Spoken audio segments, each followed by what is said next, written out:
ভাবে গ্যাস বা উনুনে ভালোভাবে ফুটিয়ে নিতে হবে। সেটার ভিডিও করা হয়নি।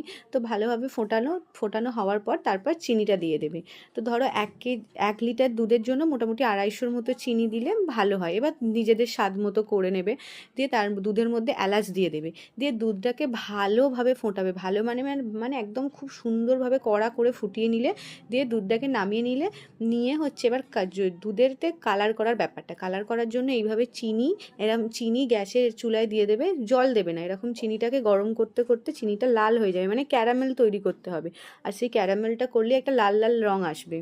চিনিটা পোড়ানোর জন্য ধৈর্য ধরে করতে হবে এবং চামচ দিয়ে সমানে এইভাবে নাড়তে থাকতে হবে, কারণ না নাড়লে চিনিটা পুড়ে যাবে আর ওই ছাতুতে লেগে যাবে।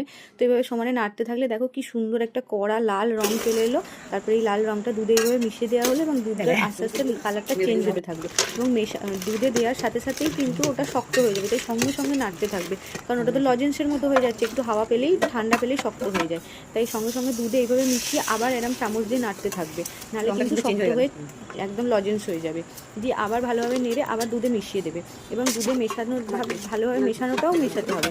এবং দুধটা মেশানোর পরে সমানে এই আমি যেভাবে করছি এইভাবে যদি আমি নাড়তে থাকি, তাহলে একটা ফেনা কেটে যায় এবং এই ফেনাটা কাটলে না পরের দিন দইটা যখন বসবে খুব সুন্দর, পুরো দোকানের দইয়ের মতো বসে। যে এই যে ফেনাটা কেটে আছে, এটার জন্য দেখতেও ভালো লাগে। আর এইভাবে করলে দুধটা তাড়াতাড়ি ঠান্ডাও হয়ে যায়। আর দুধটা যতক্ষণ না ঠান্ডা হচ্ছে ততক্ষণ কিন্তু দইয়ের সাজা দেবে না।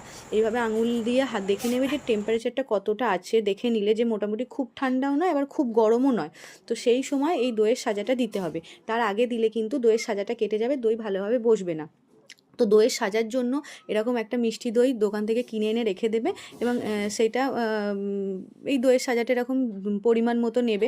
যদি মোটামুটি ১ লিটার দুধ হয় ১ চামচ সাজা নিলেই হয়ে যায়। আমাদের যেহেতু অনেকটা দুধ, তাই মা অনেকটাই করে সাজা নিচ্ছে। দিয়ে এইভাবে দইয়ের সাজাটা নিয়ে চামচে করে মিশিয়ে দুধে মেশাতে হবে। দইয়ের সাজাটা মিশানোর পর দইটাকে ভালোভাবে ঘেঁটে নিতে হবে, যাতে পুরো দইতে ভালোভাবে মিশিয়ে যায়। এবং এটাও কিন্তু ভীষণ ইম্পর্টেন্ট যে দইয়ের সাজাটা মিশছে কি, কারণ আমরা জানি দুধ তৈরির প্রসেসটা, মানে দুধ কেটে দই হওয়ার প্রসেসটা, যে ওই যে দইয়ের সাজাটা দেওয়া হলো তার ফলে যে ব্যাকটেরিয়াটা উৎপন্ন হলো এবং সেটা কেটে দুধ থেকে দই তৈরি হবে। চিনি দিলে মিষ্টি দই, আর চিনি না দিলে তৈরি হবে টক দই। টক দই বানানো খুব সহজ। তো এইভাবে দুধটা দেখে নিয়ে মোটামুটি ঠান্ডা হয়ে গেছে, এরকমভাবে মাটির কটোরায় দিয়ে দিতে হবে।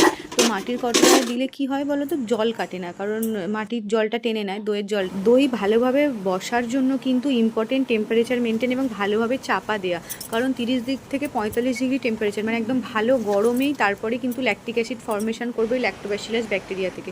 তাহলে এইভাবে ভালোভাবে চাপা দিলে এবং পরের দিন সকালবেলা এই দেখো খোলার পালা, মোটামুটি ১২ ঘন্টা রাখা হলো, হোল নাইট। দেখো কি সুন্দর বসেছে, পুরো একদম দোকানের দই হয়ে গেছে।